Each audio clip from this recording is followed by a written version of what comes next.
제12장 예수 그리스도께 속함. 너희도 그들 중에 있어 예수 그리스도의 것으로 부르심을 입은 자니라. 로마에 있어 하나님의 사랑하심을 입고 성도로 부르심을 입은 모든 자에게 하나님 우리 아버지와 주 예수 그리스도로 쫓아 은혜와 평강이 있기를 원하노라. 로마서 1장 6절 7절. 사도는 이 본문 속에서 이 편지를 받는 사람들에게 직접 관계되는 말을 하고 있습니다. 여러분도 기억하다시피 그는 자신을 묘사하는 일부터 먼저 시작합니다.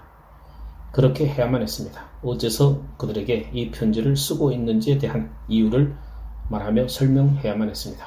바울은 자기가 예수 그리스도의 종이요 부르심을 받은 사도요 하나님이 복음을 위하여 택정함을 받은 사람이라는 것을 말함으로써 그 이유를 설명하고 있습니다.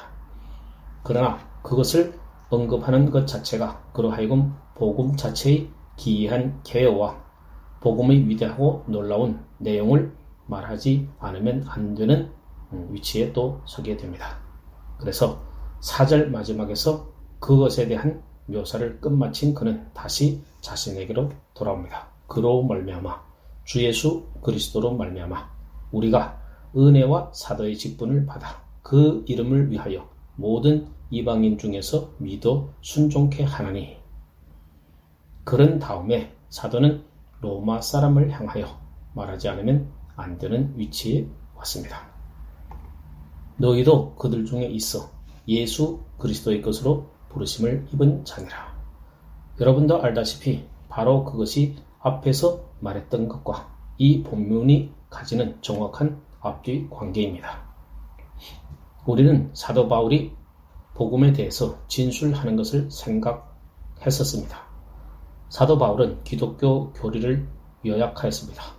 이제 우리는 여기서 자기 편지를 받는 사람들에 대한 사도의 묘사를 대하게 되었습니다.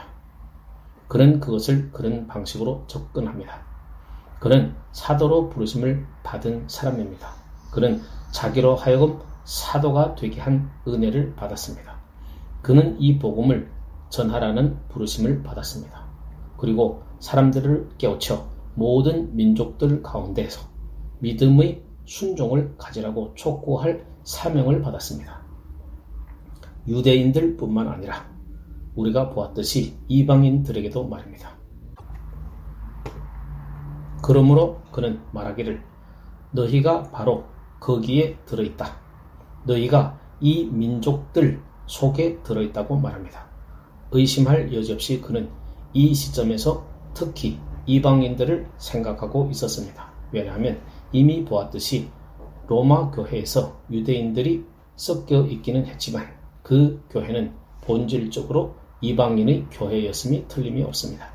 왜냐하면 로마는 로마 제국의 대메트로폴리스였습니다. 모든 이방 사람들이 중심지였기 때문입니다.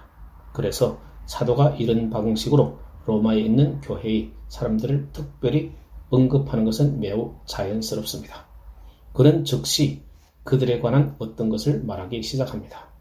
이 두 구절을 통해서 우리는 먼저 그리스도의 사람들에 대한 묘사를 대하게 되고, 둘째로는 사도가 가진 소원과 그들에 대해서 바라는 바람이 무엇인가를 알게 됩니다. 이 문제들은 분명히 매우 큰 중요성을 가진 문제들임에 틀림이 없습니다. 사도는 그저 자신을 묘사하는 것만으로는 만족하지 않습니다. 그는 또 그들도 묘사해야 했습니다. 실로 그들에게 편지를 쓰는 위대한 목적들 가운데 하나는 그들이 그리스도인들로서 어떠한 사람들인지를 그들이 분명히 인식하도록 하는 데 있습니다. 그 때문에 그는 대번에 자기를 묘사했던 것입니다. 제가 볼 때 이 묘사는 두 제목으로 나눌 수 있습니다.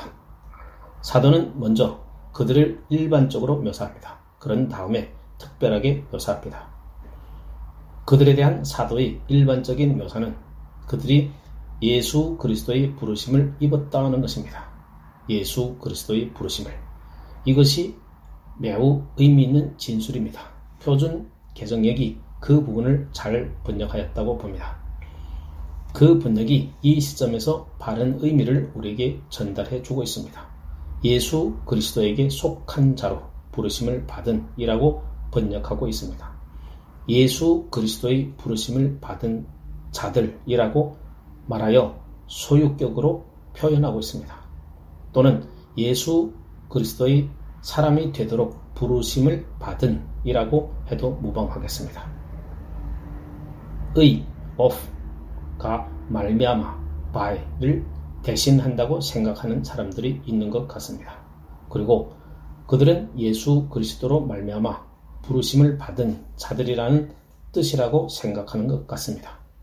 지금은 그것이 그렇게 중요한 문제는 아닙니다. 그러나 그렇게 말하는 것은 옳지 않다고 생각합니다. 왜냐하면 성경 어느 곳에서나 그리스도인들이 부르심을 받는 것이 하나님 아버지의 일로 언급되기 때문입니다. 우리를 그 은혜로 부르시는 이는 하나님이십니다. 예를 들어서 에베소 2장에서 이 사도 바울이 그 점을 어떻게 나타내는지를 보십시오. 그는 그들이 허물과 죄로 죽었던 사람이라고 묘사합니다. 그런 다음에 계속해서 그들이 다른 이들과 같이 본질상 진노의 자녀이었던 것으로 묘사하고, 그 다음에 긍휼에 풍성하신 하나님이 우리를 사랑하신 그 큰 사랑을 인하여 허물로 죽은 우리를 그리스도와 함께 살리셨고 너희가 은혜로 구원을 얻은 것이라고 말합니다. 그 일을 행하시는 이는 하나님이십니다. 그것이 성경의 보편적인 용례입니다. 부르신 이는 하나님 아버지이십니다. 그는 그리스도로 말미암아 우리를 부르신 것입니다. 우리를 그리스도께서 부르십니다. 우리 주님께서 요한복음 17장 6절에서 지적하는 바와 같이 그리스도인들은 아버지에 의해서 그리스도께 주어진 자들입니다. 세상 중에서 아버지께서 내게 주신 사람들에게 라고 말합니다. 6장 44절에서 우리 주님은 또한 이렇게 말씀하십니다. 나를 보내신 아버지께서 이끌지 아니하면 아무라도 내게 올 수 없으니, 정확히 바로 그 개념을 보여주고 있습니다. 우리가 그리스도에게 나옵니다. 그러나 아버지께 이끌려 아버지께 부르심을 받아 나오는 것입니다. 그러나 여기 중요한 문제는 우리가 예수 그리스도의 끝으로 부르심을 받았다는 것입니다. 그리스도인은 예수 그리스도께 속한 사람입니다. 그는 그리스도께 나오도록 부르심을 받았습니다. 그리스도인은 그리스도 안에서 자리를 잡게 되었습니다. 여기서 또다시 또 다른 위대한 신약 용어를 대하게 됩니다. 곧 그리스도 안에서라는 용어입니다. 사도는 사실상 바로 그것을 말하고 있습니다. 우리는 그리스도 안에 있도록 부르심을 받았습니다. 그리스도에게 속하도록 말입니다. 거듭 말씀드리지만 이것이 우리 그리스도인들에 대한 보편적인 묘사입니다. 그리스도인들은 주 예수 그리스도의 영역과 범주에 속한 사람들입니다. 물론 그리스도인이라는 용어 자체가 그 점을 대번에 암시하고 있습니다. 그것은 무언가 구별시키는 것입니다. 그것이 우리를 다른 모든 사람들과 구별시키는 것입니다. 우리는 그리스도 안에 있습니다. 우리는 그의 나라 안에 있습니다. 우리는 그의 몸의 지체로 그 안에 있습니다. 우리는 그와 연합되어 있습니다. 우리는 그와 하나가 되었습니다. 우리 사이에 신비적인 관계가 성립됩니다. 예수 그리스도의 부르심을 입은 자들, 사도가 여기서 로마에 있는 이 그리스도인들에 대해서 보편적으로 묘사하고 있는 것입니다. 그러나 우리는 이제 7절에서 다루는 특별한 의제로 나아가야 하겠습니다. 여기서 야기되는 문제는 어떻게 하면 예수 그리스도에 속한 이 상태와 조건으로 들어가게 되는가? 우리로 하여금 그 상태로 들어가게 하는 것은 무엇인가? 라는 의문이 일어납니다. 다행히도 사도는 우리에게 그 질문에 대한 답변을 제시하고 있습니다. 여러분도 주목하다시피 사도는 상세한 국면에까지 들어가는 수고를 아끼지 않고 있습니다. 로마에 있어 모든 자에게. 그러나 사도는 로마에 있는 모든 각 시민들 전부를 향하여 편지를 쓰고 있는 것은 아닙니다. 결코 아닙니다. 그는 그리스도인들, 어떤 특별한 사람들에게만 편지를 쓰고 있습니다. 그들이 누구입니까? 여기서 바울은 그들이 하나님이 사랑하심을 입은 자들이라고 말하고 있습니다.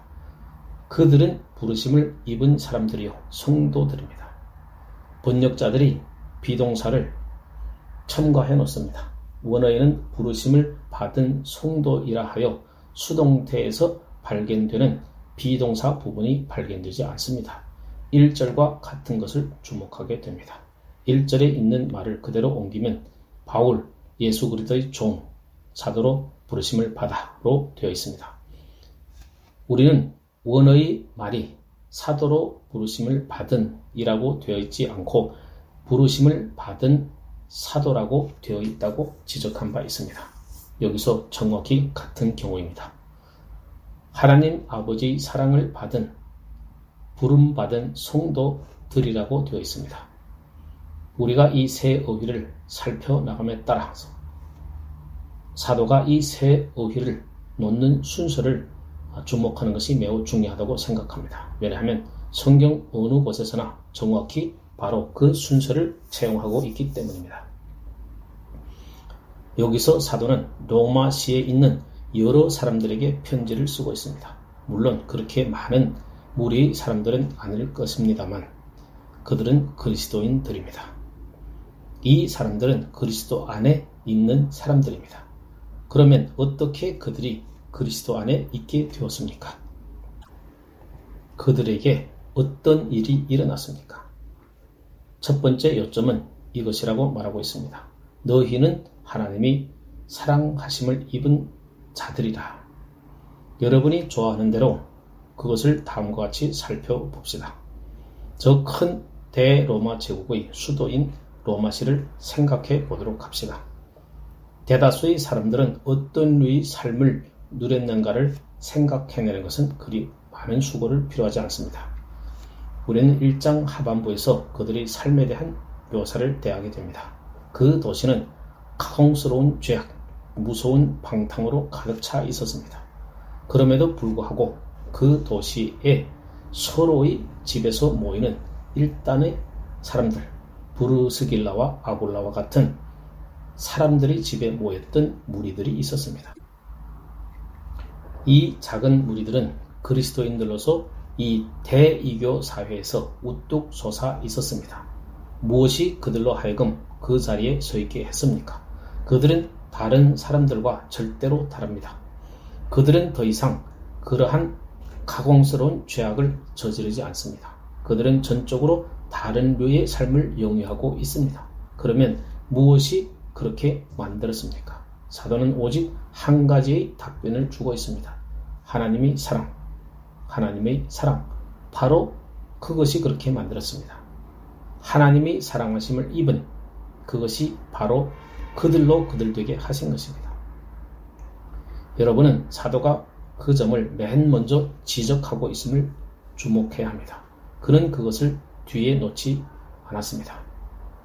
그들이 하나님이 사랑을 입은 것이 그러한 선한 사람들이기 때문이라고 말한다든지 그들이 언제나 선한 삶을 영위해 왔다든지 아니면 그들이 행한 어떤 기이한 일 때문에 하나님의 사랑을 받은 것이라고 말하고 있지 않습니다. 전혀 그렇지 않습니다. 그들이 그리스도 안에 있게 된 것은 무엇보다도 먼저 하나님의 사랑 때문입니다. 다시 말씀드리지만 이것이 기독교 교리의 입장에서 볼 때 매우 근본적인 문제입니다. 저는 이미 에베소서 2장을 언급한 바 있습니다. 다시 에베소서 2장을 거론해야만 하겠습니다. 에베소서 2장에서 묘사된 사람들은 허물과 죄로 죽었던 세상 풍속을 쫓고 공중의 권세 잡은 자를 따랐으니 곧 지금 불순종의 아들들 가운데 역사는 영이라. 전에는 우리도 다 그 가운데서 우리 육체의 욕심을 따라 지내며 육체와 마음의 원하는 것을 하여 다른 이들과 같이 본질상 진노의 자녀이었더니 그러면 지금은 그러한가요? 대답은 오직 하나. 그러나 하나님, 긍휼에 풍성하신 하나님이 우리를 사랑하신 그 큰 사랑을 인하여 허물로 죽은 우리를 그리스도와 함께 살리셨고, 자, 여러분도 사도 바울이 이 점을 어떻게 묘사하고 있는지 주목하실 것입니다. 사도 바울은 언제나 어느 곳에서나 그 점을 그렇게 묘사하고 있습니다. 이 세상에서 우리를 끌어낸 마귀의 집에서 벗어나게 한 것은 언제나 하나님의 사랑입니다. 그것이 첫 번째 요점입니다. 우리가 하나님의 사랑을 믿게 된 것은 우리가 행한 어떤 일 때문이 절대 아닙니다. 우리가 우리 된 것은 하나님께서 먼저 우리를 사랑하셨기 때문입니다. 우리로 하여금 그 가공할 곤경과 죄의 결과로 빠진 그 비참 속에서 건짐 받게 한 일을 시작한 것은 바로 그 하나님의 사랑입니다. 자, 이것이 지금 엄청난 요점입니다. 로마서에 있는 작은 부류의 그리스도인들은 제가 묘사해온 그 방식대로 함께 모였습니다. 어째서요? 영원한 하나님께서 그들에게 그 사정을 부어주셨기 때문입니다. 다른 설명은 없습니다. 그들은 하나님이 특별하고 고유한 사랑의 대상자들이었습니다. 하나님이 사랑을 입었습니다. 여러분도 그 순서를 주목하는 것이 중요함을 아셨죠? 이것이 바로 첫 번째 단계입니다. 그러나 실로 만일 우리가 이것의 온전한 의미와 내용을 파악하려 한다면 사도가 여기서 우리에 대해 성경이 어느 곳에서나 주 예수 그리스도 자신에 대하여 사용하는 똑같은 진술을 채용한다는 것을 인식해야 합니다. 변화산상에서 들리던 목소리는 이는 내 사랑하는 아들이요 라고 말했습니다. 이는 내 사랑하는 아들이요 내 기뻐하는 자라. 주 예수 그리스도께서는 아버지의 사랑을 입은 자들입니다. 이것은 역시 그리스도인에게도 해당되는 진리입니다. 그리스도 안에 있는 사람은 지금 하나님께 같은 방식으로 대접을 받고 있습니다. 다시 저는 우리 주님께서 요한복음 17장 그 대제사장 기도에서 그 진리를 어떻게 가르치고 있는지 보여주고 싶습니다. 22절, 23절에서 그것을 발견합니다. 내게 주신 영광을 내가 저희에게 주었사오니 이는 우리가 하나가 된 것 같이 저희도 하나가 되게 하려 함이니이다. 곧 내가 저희 안에 아버지께서 내 안에 계셔 저희로 온전함을 이루어 하나가 되게 하려 함은 하나님께서 나를 보내신 것과 나를 사랑하심 같이 저희도 사랑하신 것을 세상으로 알게 하려 함이로소이다. 어떤 사람이 언젠가 제게 이런 말을 했습니다. 성경 전체에서 가장 엄청난 진술이 바로 그것이라고 생각한다는 것입니다. 저도 그의 말이 옳다고 생각합니다. 우리 주 예수 그리스도께서 말씀하시기를 하나님이 나를 사랑하신 것처럼 너희를 사랑함을 세상이 알기를 원하노라. 사도 바울이 여기서 그 말을 하고 있습니다. 하나님이 사랑을 입은 자들. 자, 그리스도인들이요. 그것이 바로 우리에 대한 진리입니다. 그것이 거의 느껴지지 않을 정도로 엄청난 진리입니다. 우린 정말 그것을 이해하기 곤란할 정도입니다. 믿기가 정말 가능하지 못할 것 같습니다. 그럼에도 불구하고 우리가 이 순간에 살아있는 것이 확실하듯이 우리는 오직 한 가지 이유 때문에 그리스도인들입니다. 아버지께서 그 사랑을 우리에게 부어주셨다는 이유입니다. 그것이 바로 세상과 마귀의 권세로부터 우리를 건진 것입니다. 그러나 긍휼에 풍성하신 하나님이 우리를 사랑하신 그 큰 사랑을 인하여 다른 설명은 전혀 없습니다. 그러므로 사도가 여기서 이 그리스도인들에게 그 엄청난 일을 생각하게 하는 것은 이상한 일이 아닙니다. 세상은 그들을 유혹했었습니다. 그리고 핍박했습니다. 그들은 어느 순간에 체포당할지도 모릅니다. 또 황제가 된 잔인한 어떤 폭군이 선 자리에 들어갈 수도 있습니다.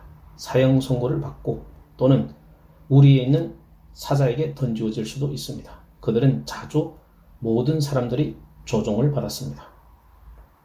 그래서 바울은 그들이 이 점을 알도록 온 심혈을 기울이고 있습니다. 그들은 하나님이 사랑을 받은 사람이요 그리스도 안에 있으며 하나님께서 그리스도를 사랑하신 것과 똑같은 방식으로 그들을 사랑하신다는 것을 알기를 간절히 바랍니다.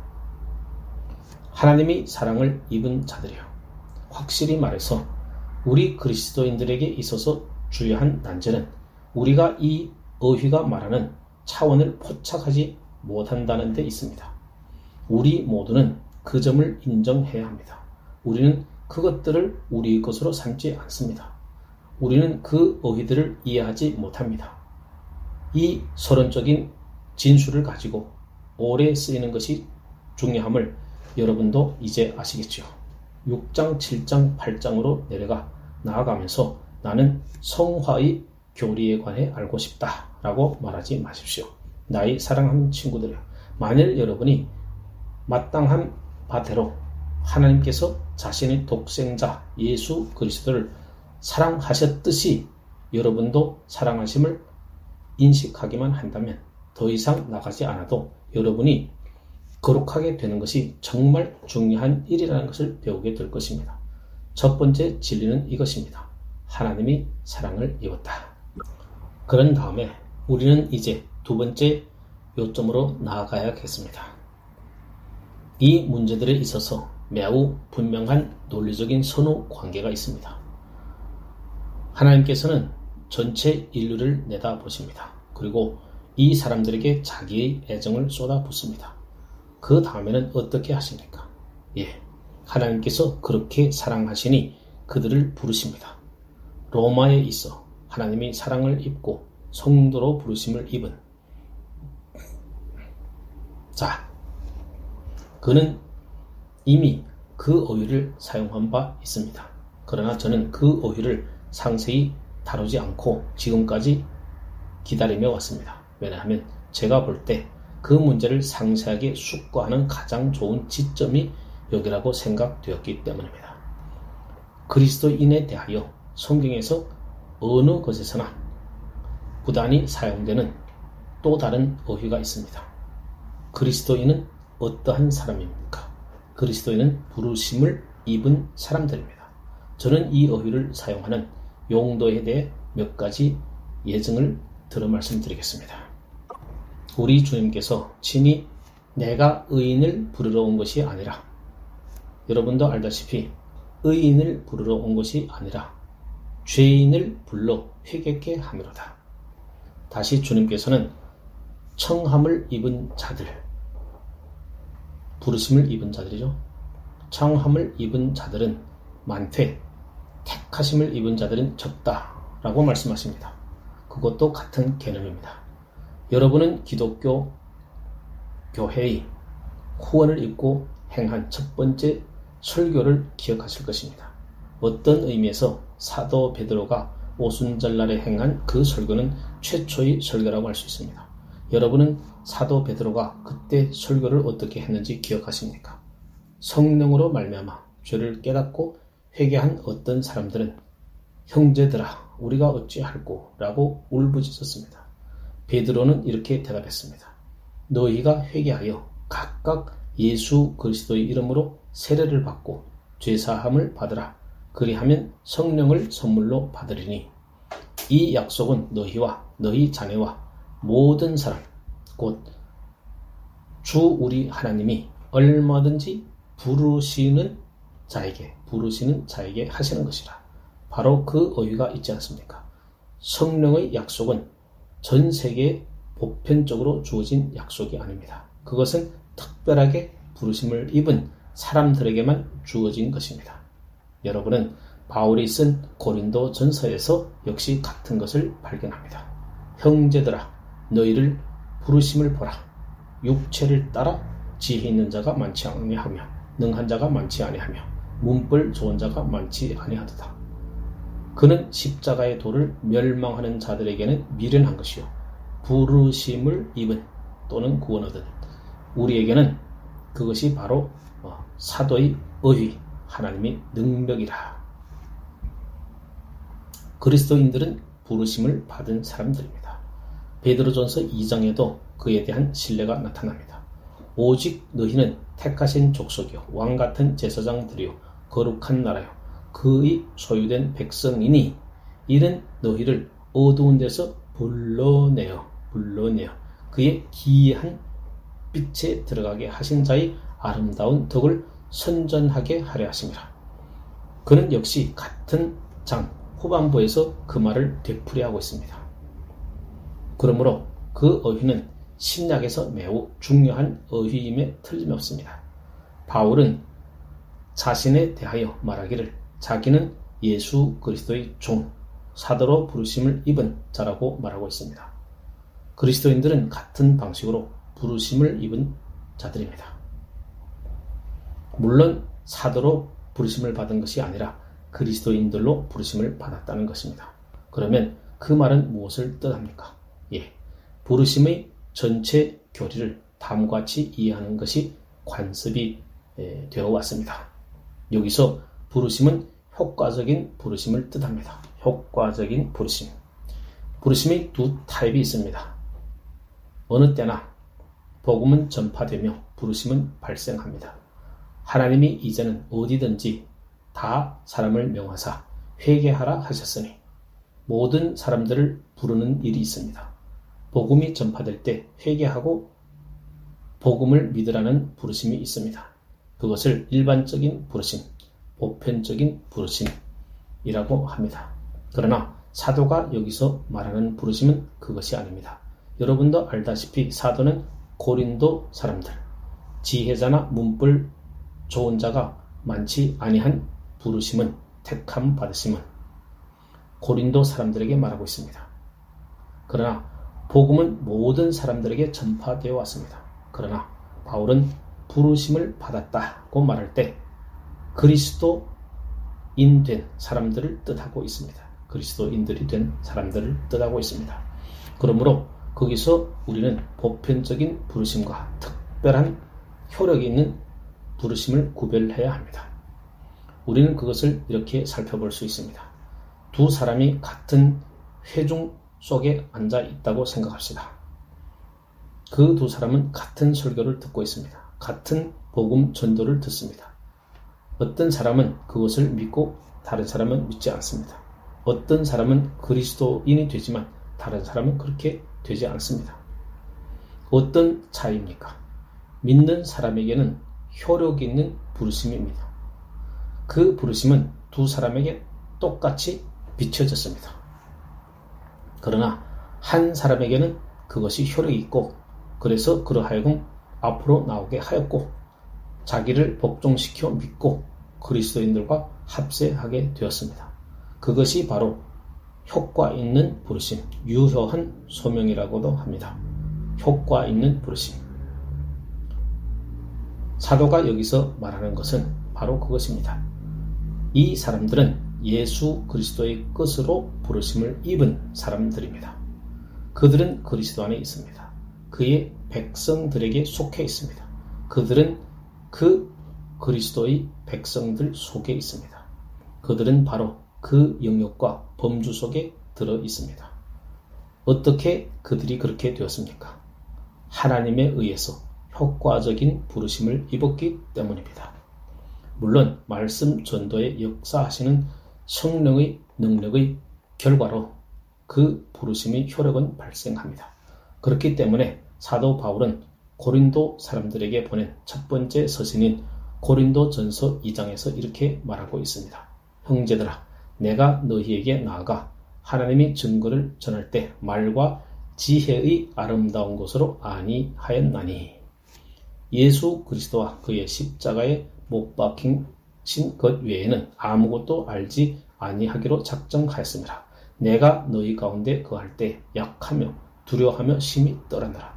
내 말과 내 전도함이 지혜의 권한은 말로 하지 아니하고 다만 성령의 나타남과 능력으로 하여 너희 믿음이 사람의 지혜에 있지 아니하고 다만 하나님의 능력에 있게 하려 함이라. 말씀을 효력 있게 만드는 것은 오직 성령뿐입니다. 다른 사람들도 듣습니다. 어떤 의미에서 그들은 듣지만 이 유효한 부르심을 듣고 있지는 못합니다. 그들은 말씀을 듣습니다. 말씀의 글자를 읽습니다. 그러나 그들은 능력을 느끼지 못합니다. 성령의 나타남과 능력이 없습니다. 그러나 다른 사람들은 그리스도인들입니다. 그들은 기독교회의 성원들입니다. 어째서 그렇게 되었습니까? 그 부르심이 효력이 있었기 때문입니다. 성령의 능력이 그 말씀 사역과 함께 하였고 그들이 그 말씀을 듣고 그리스도께 인도함을 받았습니다. 부르심을 입은 참으로 중요하기 짝이 없는 낱말입니다. 우리는 그 말의 위대한 의미를 아무리 강조해도 지나치지 않습니다. 물론 여기서 말하는 것은 사도가 에베소서 2장에서 말하는 것을 다른 방식으로 말하는 것이라고 할 수 있습니다. 허물로 죽은 우리를 그리스도와 함께 살리셨고 그가 그 메시지로 하여금 살게 만들었습니다. 그것은 다른 시각에서 볼 때 유효한 부르심입니다. 두 번째 어휘를 그렇게 알아보았습니다. 이제 사도가 이 사람들에 대하여 사용하는 세 번째이자 마지막 어휘를 살펴봅시다. 그들은 하나님의 사랑을 믿고 효력 있는 부르심을 받은 성도들입니다.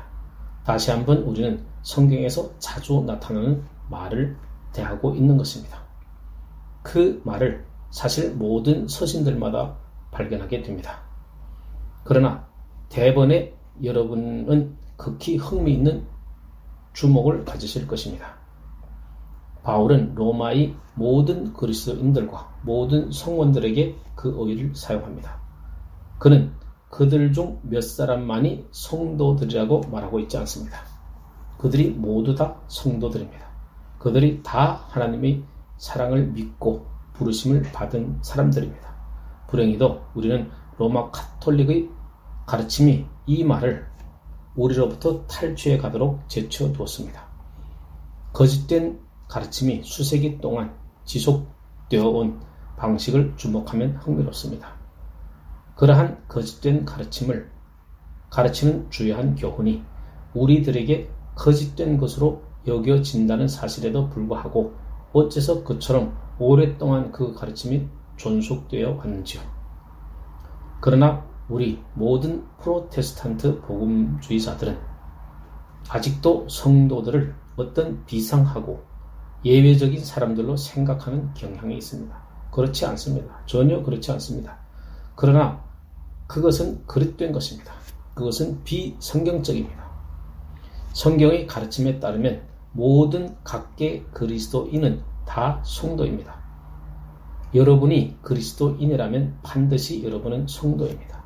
자, 이제 우리는 어떤 사람들만 특징 짓는 로마 카톨릭 개념과 친숙해 있습니다.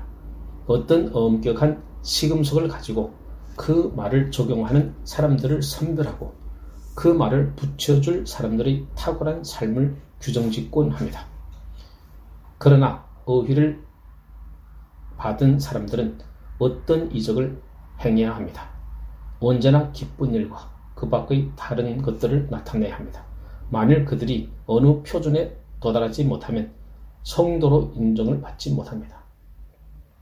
그러나 그들이 어느 표준에 도달하면 성이란 말을 붙이는 공식적인 의식이 거행됩니다. 그들은 규범적이고 따로 구별되며 그때부터 성 아무개 아무개로 호칭이 됩니다. 그러나 그것은 성경의 가르침에 완전히 위배되는 일입니다. 하나님의 말씀 어디에서도 그렇게 하는 것을 인정하는 부분은 절대 없습니다. 그것은 사도가 이와 같은 시점에서 뜻하고 있는 바에 대한 오해 또는 잘못된 해석을 한 것에 불과합니다. 사도의 여러 서신의 인사 말씀 중에서 나타나는 그 말을 잘못 오도했거나 오해한 소치입니다. 그러면 성도는 어떠한 사람입니까? 그 말은 성경에서 부단히 사용됩니다. 만일 여러분이 좋아하는 방식대로 나타내자면 그 말은 거룩한 사람이라는 뜻입니다. saint와 holy. 우리가 여기서 대하는 그 말은 모두 같은 히브리어와 같은 헬라에서 나온 것입니다.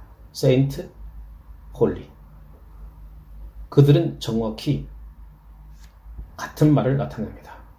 다음과 같은 형식으로 나타낼 수 있는 본질적인 의미를 가지는 말입니다. 하나님과 그를 찬송하기 위해 구별된 것이라는 뜻입니다. 그 말은 진정으로 그러한 뜻을 가지고 있습니다. 여러분은 구약에서 생명이 없는 것들에 대해서 그 말이 어떻게 쓰여지는지 기억납니까? 모세가 거룩한 산에 올라갔다는 말을 우리는 듣습니다. 성전과 휘장 안에 있던 기명들을 거룩한 기명들이라고 부릅니다. 거룩한 책들이 또한 있었습니다. 그 말은 모두 다 같은 의미를 가지고 있습니다. 하나님께 구별되어 하나님께 찬송하고 하나님을 섬기기 위해 드려진 것이라는 뜻입니다. 그것이 사람들에게 사용될 때 역시 같은 것을 뜻함이 틀림없습니다. 사도가 여기서 그러한 의미로 그 말을 사용하고 있습니다. 그러므로 그 말의 1차적인 뜻 가운데 하나는 우리가 하나님으로부터 우리를 떼어내는 모든 것으로부터 구별되었다는 것입니다. 그 말은 세상으로부터 구별되었다는 뜻입니다. 왜냐하면 세상은 하나님을 반대하고 하나님을 미워하고 하나님을 향하여 적대감을 가지고 있습니다. 세상이 하나님의 영광을 위해서 살거나 하나님의 영광을 높이지 않습니다. 반면에 거룩의 본질적인 의미는 사람이 하나님의 영광을 위해 살고 하나님을 섬겨야 한다는 데 있습니다. 그러므로 어떤 의미에서는 그 말은 우리가 세상을 나타내는 모든 것으로부터 구별된다는 뜻입니다. 이것이 바로 소극적인 측면에서의 우리가 볼 수 있는 거룩입니다. 그러나 우리가 그 소극적인 측면에서만 머무르지 말아야 합니다. 왜냐하면 진실로 중요한 것은 적극적인 것이기 때문입니다. 여러분은 세상 정신으로부터 물러섰다는 것만으로 충분하지 않습니다. 그것이 여러분을 성도로 만들지 않습니다. 그것이 여러분을 거룩하게 만들지 않습니다. 그것이 여러분으로 하여금 도덕적인 사람이 되게 할 수 있습니다. 그러나 도덕적이 되는 것과 거룩하게 되는 것 사이에는 차이가 있습니다. 다시 우리는 이 두 어휘를 혼동시킨 명백한 경향을 주목해야 합니다. 그러나 우리가 그 두 어휘를 혼동하지 말아야 하는 것은 정말 중요한 일입니다. 그리스도인과 그리스도 밖에 있는 사람, 교회 밖에 있는 사람 사이의 차이는 이렇게 말할 수 있습니다. 그리스도 교회 밖에 있는 사람은 선하고 도덕적인 사람일 수 있습니다. 그러나 그는 거룩한 사람이 아닙니다. 그는 성도가 아닙니다. 우리로 하여금 성도가 되게 하는 것은 우리가 하나님을 향하여 구별되는 것에 있습니다. 세상으로부터만 구별되는 것이 아니라 하나님을 향하여 구별되어야 합니다. 우리는 하나님의 영광에 관심을 가지고 있습니다. 우리는 하나님을 섬기기 위해서 자신을 드립니다. 그러므로 성경에 따르면 모든 그리스도인들에게 바로 그것이 해당되는 것입니다. 만일 그것이 여러분에게 해당되지 않는다면 여러분은 그리스도인일 수 없습니다. 그러므로 고린도전서 6장 9절, 10절, 11절에 보면 고린도 교회의 성도들이 그전에 어떤 류의 사람이었던가에 대한 묘사가 나와 있습니다. 그런 다음에 사도 바울은 그들을 다음과 같이 묘사하고 있습니다. 주 예수 그리스도의 이름과 우리 하나님의 성령 안에서 씻음과 거룩함과 의롭다 하심을 얻었느니라. 여러분은 사도 바울이 의롭다 하심보다 거룩함을 먼저 놓고 있는 것을 주목해야 합니다. 어째서 그렇게 하죠? 그것은 세상에서 구별되어 하나님께 드려진다는 뜻입니다. 다른 말로 해서 우리가 성도들이라는 뜻입니다. 그러므로 우리가 그것을 다음과 같은 방식으로 살펴보는 것이 중요합니다.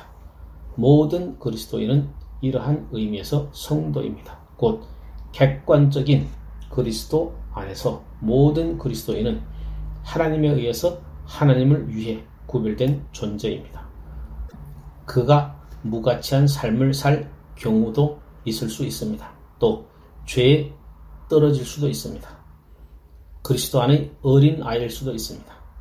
또 매우 유식할 수도 있습니다. 그럼에도 불구하고 그가 그리스도인이면 성도입니다. 그는 더 이상 세상에 속해 있지 않고 그 범주에 속해 있지 않습니다. 이 새로운 본성 때문에, 이 유효한 부르심 때문에 그는 다른 범주에 있는 것입니다. 그는 하나님을 위해서 따로 떼어져 있습니다.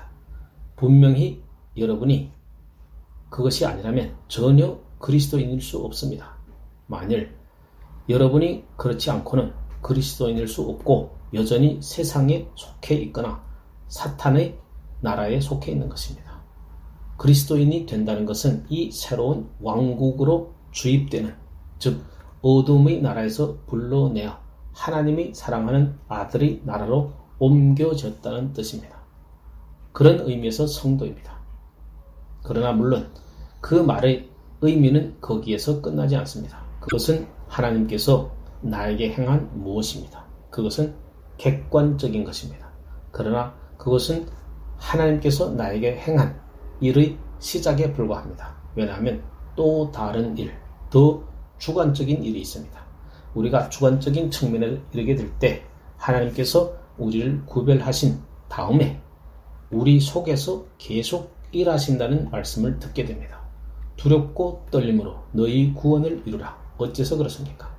너희 안에서 행하시는 이는 하나님이시니 자기 기쁘신 뜻을 위하여 너희로 소원을 두고 행하게 하시나니.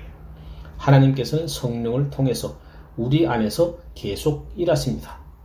그것이 거룩하게 되고 성도가 된다는 것의 주관적인 측면입니다. 나는 성도입니다. 나는 나아가면서 더 성도다워집니다. 그래서 난 성도가 되는 것으로 멈추지 않고 성도로 출발합니다. 그러나 나는 거룩해져 감에 따라 내가 성도라는 더 확실한 증거를 가지게 됩니다. 여러분도 알다시피 바로 이것이 사람으로 성도되게 하는 데 대한 로마 카톨릭의 거짓된 가르침을 대적하는 성경적인 관점입니다. 그 사람으로 하여금 성도가 되게 하는 것은 부분적인 측면에서나 주요 측면에서 볼 때 성령의 작용의 결과입니다. 그러나 내 자신도 그 거룩하게 되어가는 측면에서 한 역할을 감당합니다. 제가 방금 인용했던 그 구절은 그 점을 완벽하게 나타냅니다. 두렵고 떨림으로 너희 구원을 이루라. 너희 안에서 행하시는 이는 하나님이시니. 같은 교훈을 가르치는 또 다른 신뢰가 있습니다. 베드로가 그것을 어떻게 나타내는지 보십시오. 사랑하는 자들아, 나그네와 행인 같은 너희를 권하노니 너희는 더 이상 이 세상에 속해 있지 않다. 너희가 그리스도인이니 이 세상에서는 나그네이다. 사랑하는 자들아, 나그네와 행인 같은 너희를 더 이상 세상에 섞여 있지 않고 너희는 낯선 사람들이고 이상한 사람들이며 하나님의 애정을 입은 특별한 대상자들이다. 너희는 나그네며 낯선 자들이고 이 세상을 지나는 순례자들이다. 너희는 이 세상에 정착해 있지 않고 단지 이 세상을 통과하는 자들이다. 사랑하는 자들아, 나그네와 행인 같은 너희를 권하노니 영혼을 거스려 싸우는 육체의 정욕을 제하라. 다른 말로 해서 너희가 나그네요 행인이니 이 모든 일을 해야 된다는 것입니다. 하나님께서 너희를 어둠에서 불러내어 그의 기이한 빛 가운데로 들어가게 하셨으니 그렇게 해야 합니다. 어째서 하나님께서 그 기이한 빛 가운데로 들어가게 하셨습니까? 이는 너희를 어두운 데서 불러내어 그의 기이한 빛에 들어가게 하신 자의 아름다운 덕을 선전하게 하려 하심이라. 그것이 바로 우리 그리스도인들입니다. 베드로는 계속합니다.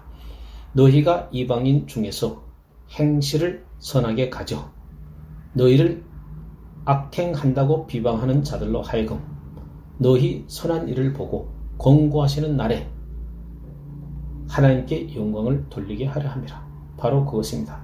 정확히 같은 것입니다. 여러분은 요한일서 3장 2절 3절에서 그것을 다시 발견하게 됩니다. 우리가 지금은 하나님이 자녀라 장래에 어떻게 될 것은 아직 나타나지 아니하였으나 그가 나타나심이 되면 우리가 그와 같을 줄을 아는 것은, 그런 다음에 이런 말씀이 옵니다. 주를 향하여 이 소망을 가진 자마다 그의 깨끗하심과 같이 자기를 깨끗게 하느니라. 그것이 바로 성도다워지는 일부입니다. 내 자신이 성도로 만들어지는 것이 아니라 나는 성도가 되었습니다. 나는 구별되었습니다. 내가 성도라는 것을 인식하기 때문에 나는 성도답게 살아야 합니다. 여러분도 알다시피 전체 과정은 로마 카톨릭의 거짓된 가르침과 정반대입니다. 우리는 그리스도인에 대한 사도의 묘사를 여기서 대하게 됩니다. 결론을 내리면서 저는 두 가지 요점을 더 지적해야 하겠습니다. 여러분은 사도가 자신에 대해서 이미 사용했던 그 어휘들을 이 로마에 있는 사람들에게 사용하는 방식을 주목하셨습니까? 바울은 어떤 사람입니까? 그는 예수 그리스도의 종, 노예입니다. 그는 구별되었습니다. 역시 똑같이 그들에게도 적용됩니다. 사도 바울은 모든 다른 그리스도인들이 그리스도인으로서 다 같다는 것을 인식하는 것은 매우 중요합니다.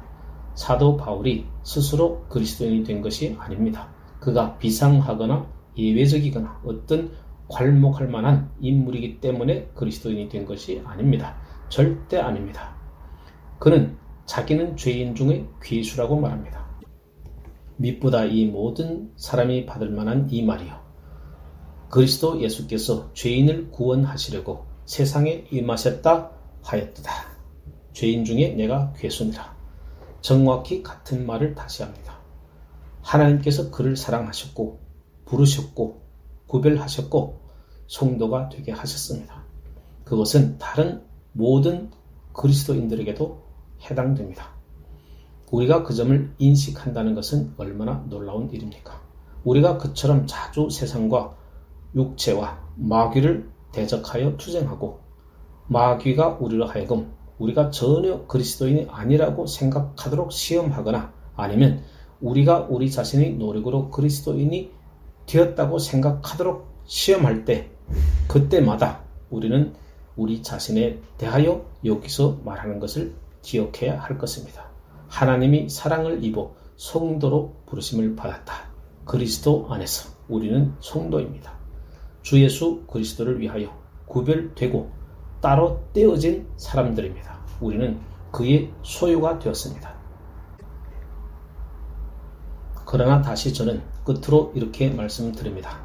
만일 우리가 우리 자신과 이 로마 그리스도인들에 대한 묘사가 가진 충분한 의미를 진실로 포착하고 싶다면 가장 최선의 방식은 이 로마서 1장 18절 이하를 계속 읽어 내려가는 일이라고 말씀드립니다.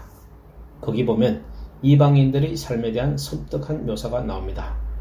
로마 시민들의 삶, 사도 바울이 이 로마서를 쓸 당시 로마 사람들이 어떤 류의 삶을 살았는지에 대한 묘사가 나타납니다. 거기에 보면 그들은 조물주보다 피조물을 경배했고 사람들을 숭배하였고 사람을 자랑했고 동물들을 경배하였고 네 발 달린 짐승들이나 공중의 새를 하나님보다 더 섬겼습니다. 부도덕한 죄를 범하였을 뿐만 아니라 가장 비열하고 가장 섬뜩한 폐역을 저질렀습니다. 로마에 있는 교회 성도들 중에 많은 자들이 전에는 바로 그러한 류의 사람들이었습니다. 그러나 더 이상 그들은 거기에 속해 있지 않습니다. 지금 그들은 그리스도인들로 따로 떼어져 하나님을 경배하고 찬미합니다. 나의 사랑하는 친구요. 이것이 우리에게도 해당됩니다. 현대 세계를 살펴보십시오. 오늘날의 사회를 보십시오. 세상 사람들이 살아가는 삶의 모습을 보십시오. 하나님께서 우리에게 행하신 것을 우리는 인식하고 있습니까? 우리가 오직 우리 된 것은 하나님의 사랑 때문이요. 하나님의 이 긍휼 때문이요. 하나님의 이 부르심, 하나님께서 우리에게 일어나게 하신 바로 이 구별 때문이라는 것을 인식하십니까? 우리가 그것을 인식할 때만이 우리는 십자가와 하나님의 사랑과 긍휼과 자비를 진정으로 맛볼 수 있습니다. 400여 년 전에 스미스 휠드 마켓에서 사형을 당했던 마리안 순교자 중의 한 사람인 성도다운 존 브래드 포드라는 사람을 기억하실 것입니다.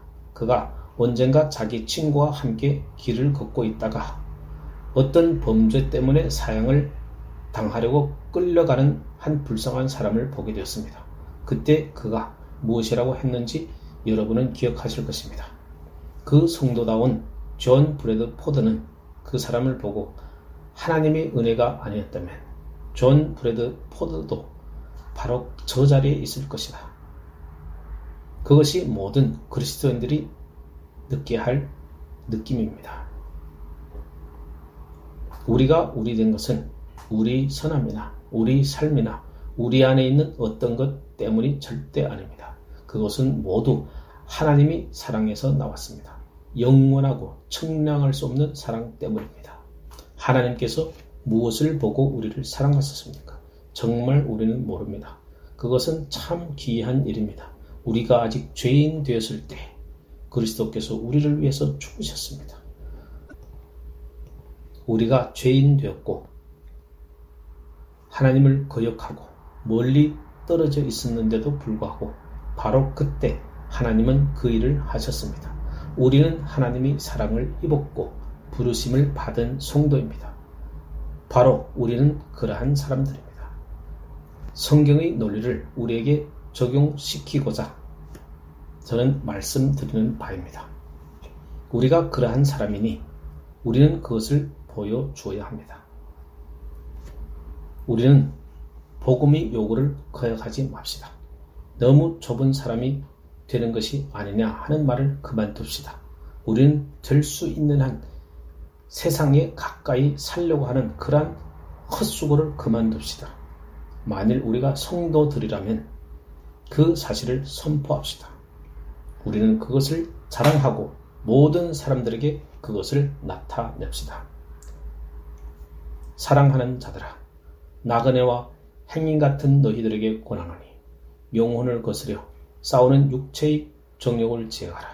너희가 이방인 중에서 행실을 선하게 가져 너희를 악행한다고 비방하는 자들로 하여금 너희 선한 일을 보고 권고하시는 날에 하나님께 영광을 돌리게 하려 함이라.